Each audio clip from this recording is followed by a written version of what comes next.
खाबा मसादु ग्यान तारकपु मतमदा मखोइगी सुमांगदा तादुना Laramie मसादु लेंबसु ngamdre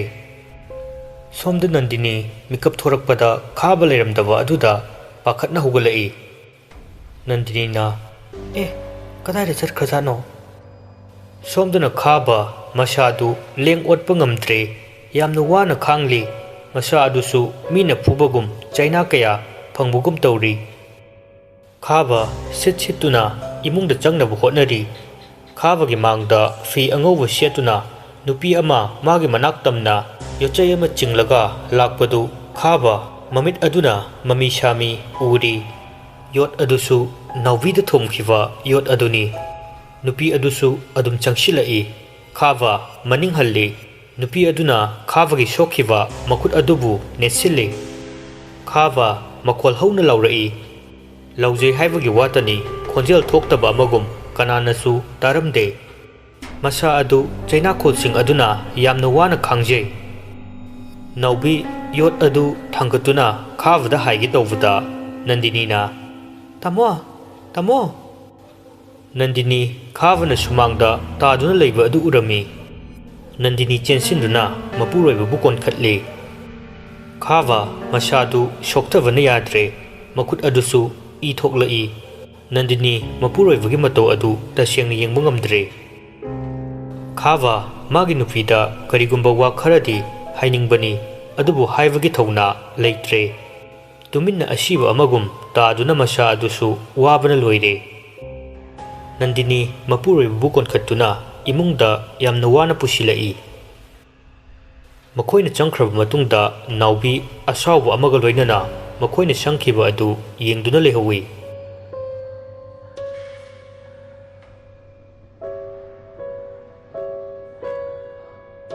numit adu hokre ayukki matamni khava mathak kakhatuna unglaga famlaga lei wakhal kaya amasu khalli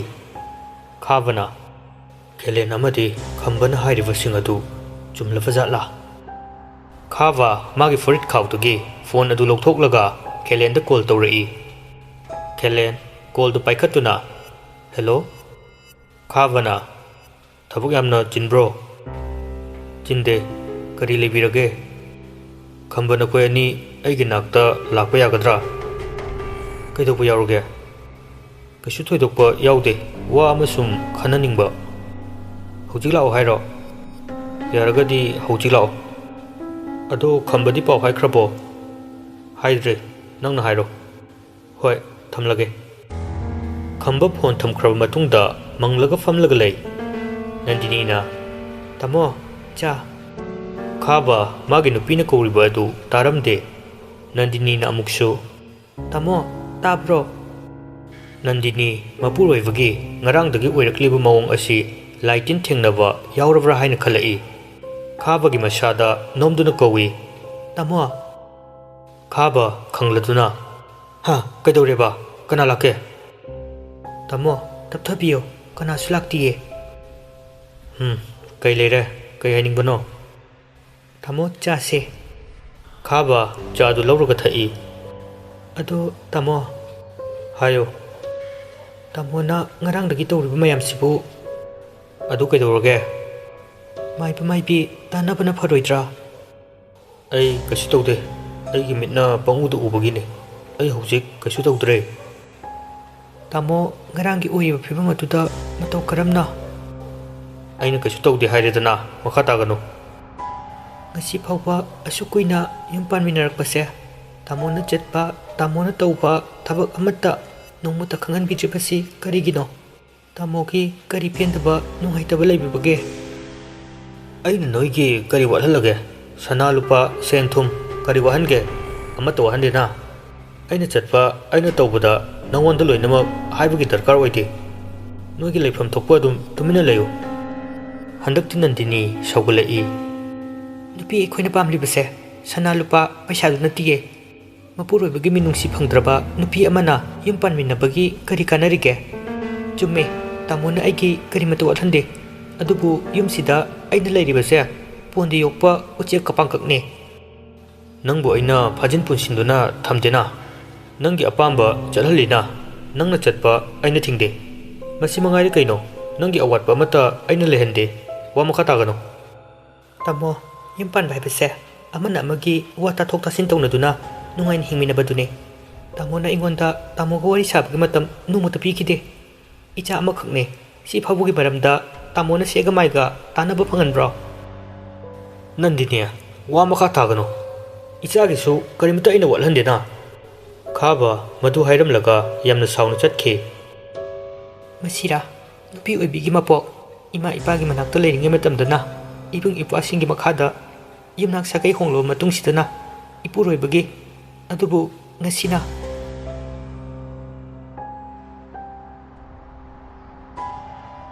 somdana hainakibagi matung inna kelen amadi khamba khavagi mayumda laklami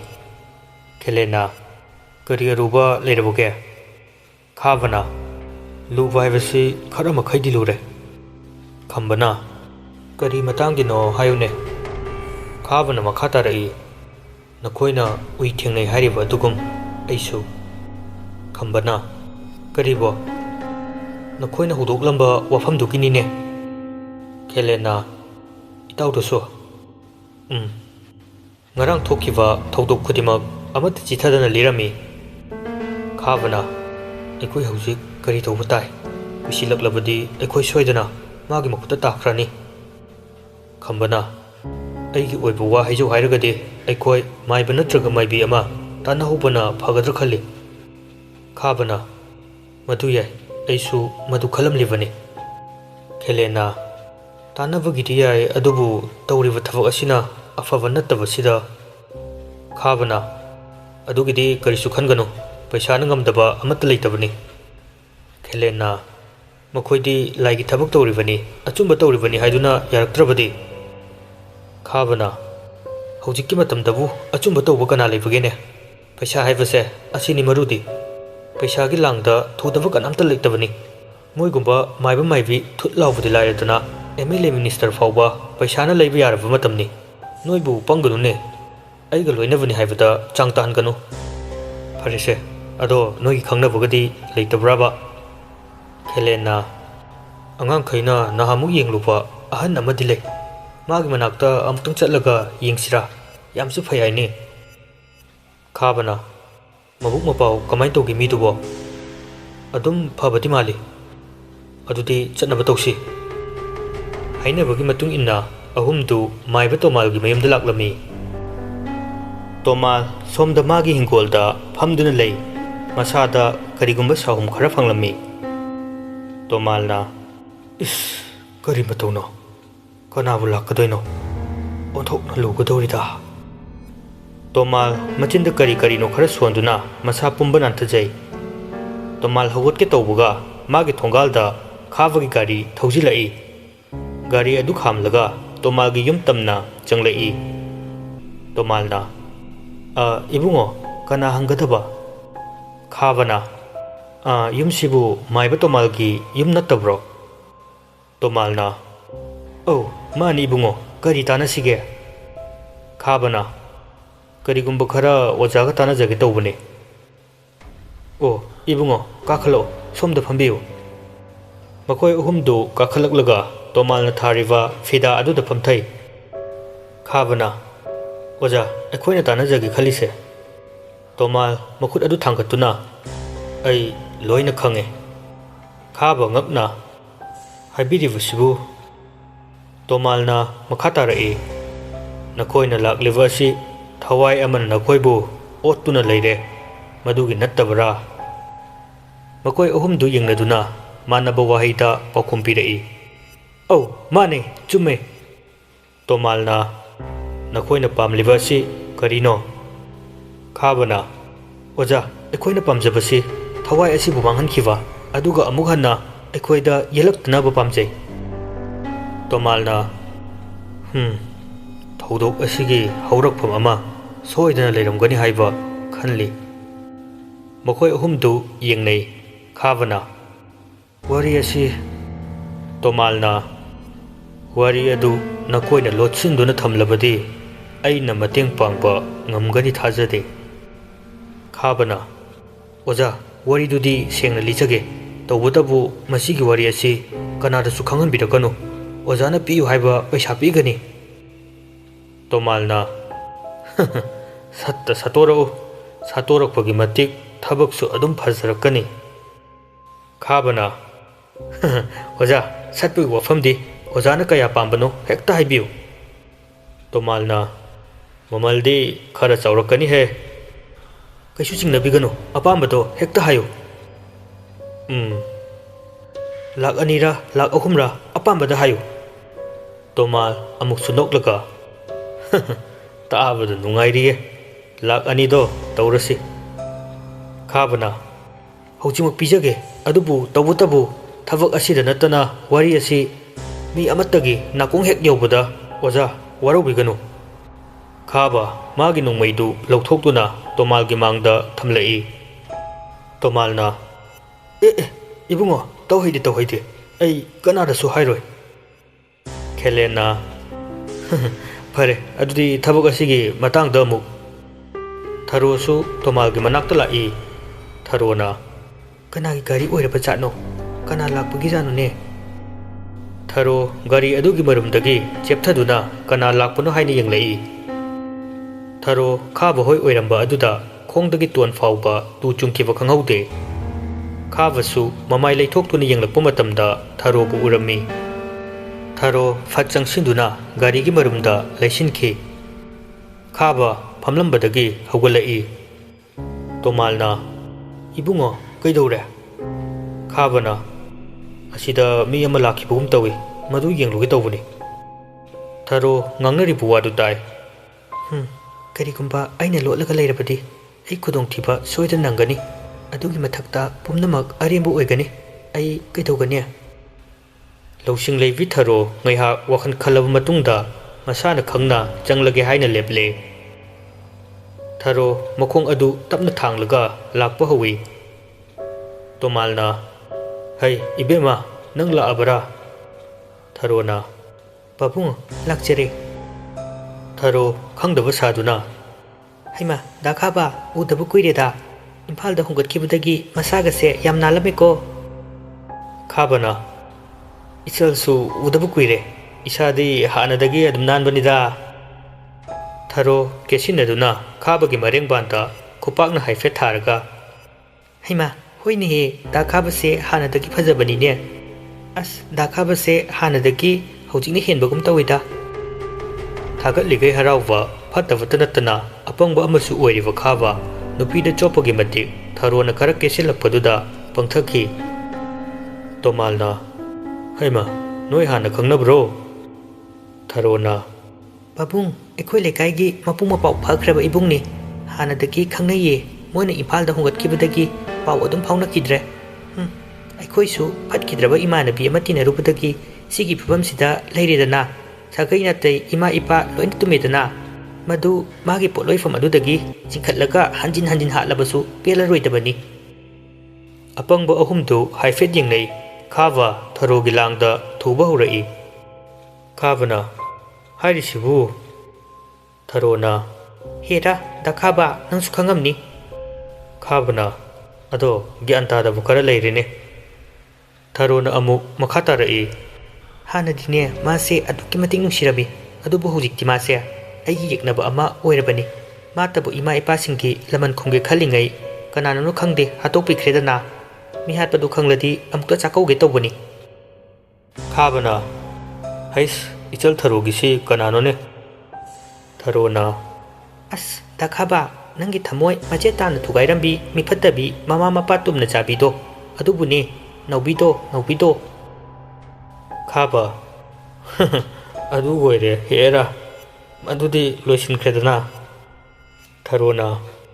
लोइसिनख्रेदना हाइबदी खाबना ओमखिबा येखिबा मी हाइबसे नोंमदी अगी खुत्ता तुदौ लेरबनिदा हौजिकसु खाबगी मायोक्ता लेपक खुदिमक तुमना मांगहनगनी थरोना हाइबिरिबा असनेथि नाउबी अमदी थौबबु दा खाबना मखोय अहुमतु ओंजिनतुना नोई खाबना मानी अखोइननी लोइख्रेदना थबकसु फंगौरे हेरा थुतलाव मोइना ngamba ya poteda ahumdu amuksu punna noi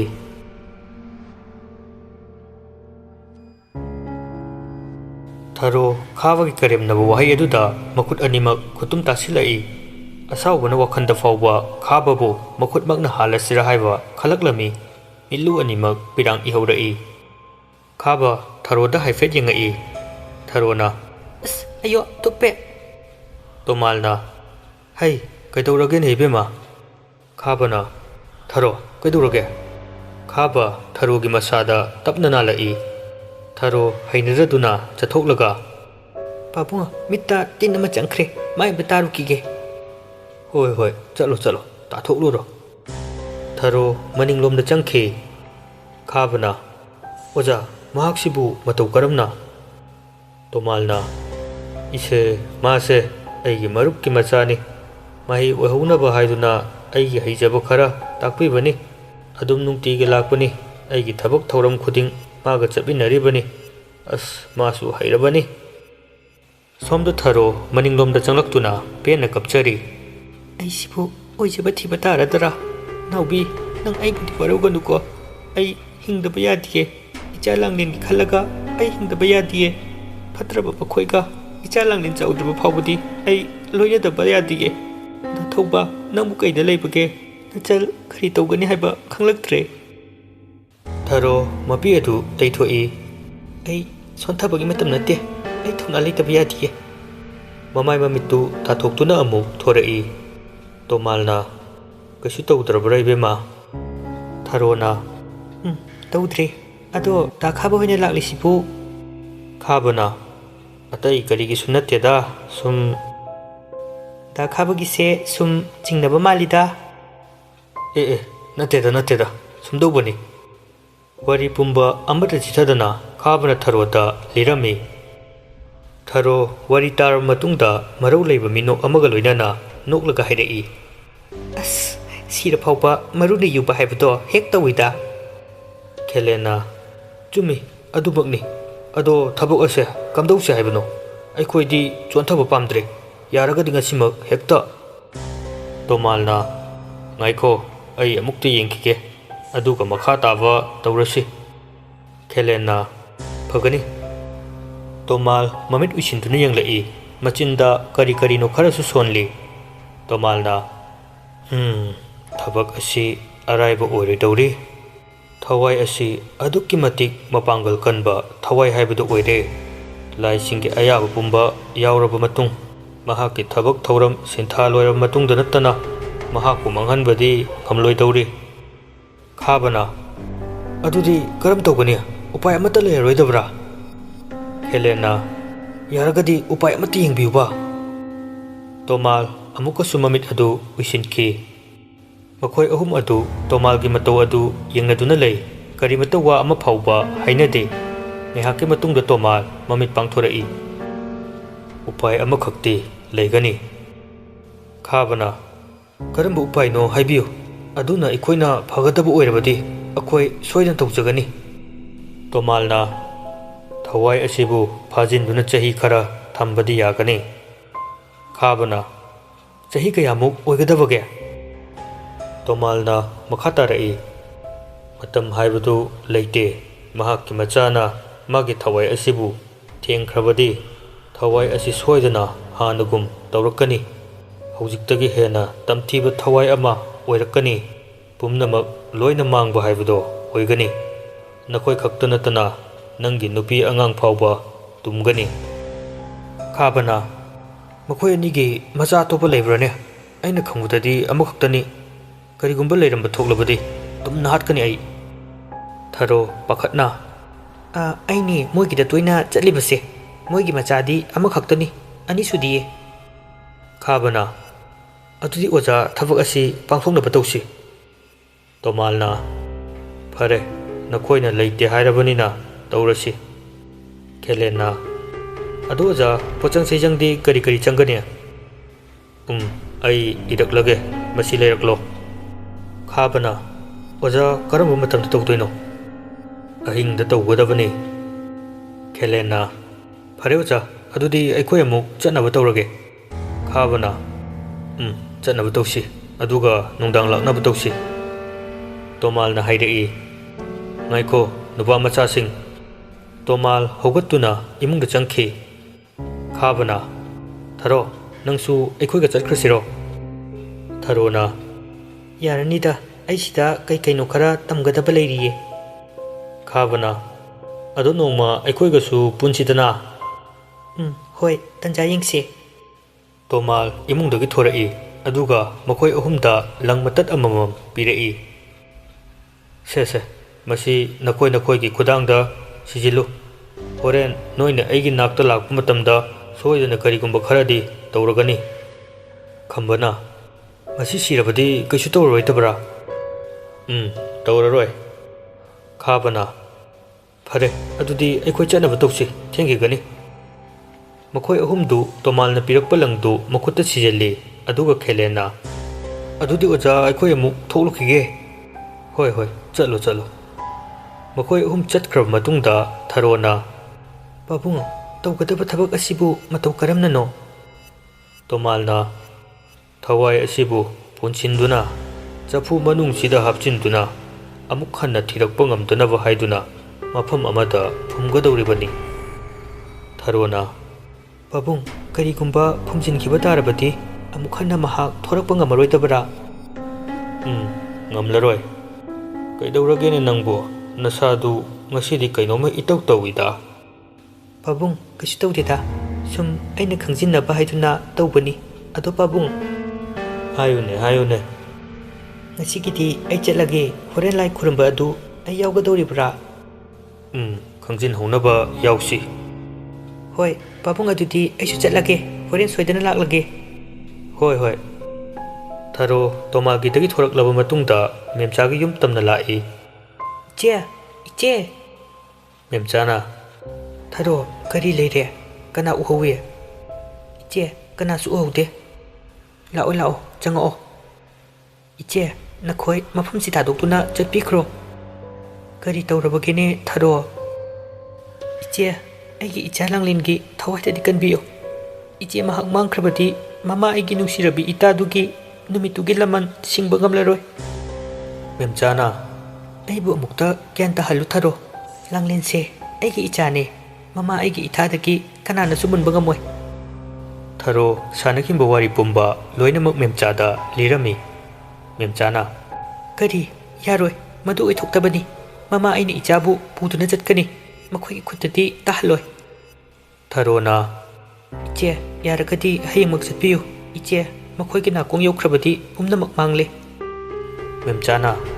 ꯍꯌꯦꯡ ꯅꯠꯇ꯭ꯔꯕꯁꯨ ꯉꯁꯤꯃꯛ ꯆꯠꯀꯅꯤ ꯏꯆꯥ ꯂꯥꯡꯂꯦꯟꯒꯤ ꯃꯈꯨꯠꯃꯛꯅ ꯃꯃꯥ ꯑꯃꯗꯤ ꯃꯄꯥ ꯃꯆꯦꯒꯤ ꯂꯃꯟ ꯁꯤꯡꯍꯟꯒꯅꯤ ꯃꯤꯐꯠꯇ ꯃꯈꯣꯏꯕꯨꯁꯨ ꯃꯔꯨ ꯐꯪꯅ ꯃꯥꯡꯍꯟꯒꯅꯤ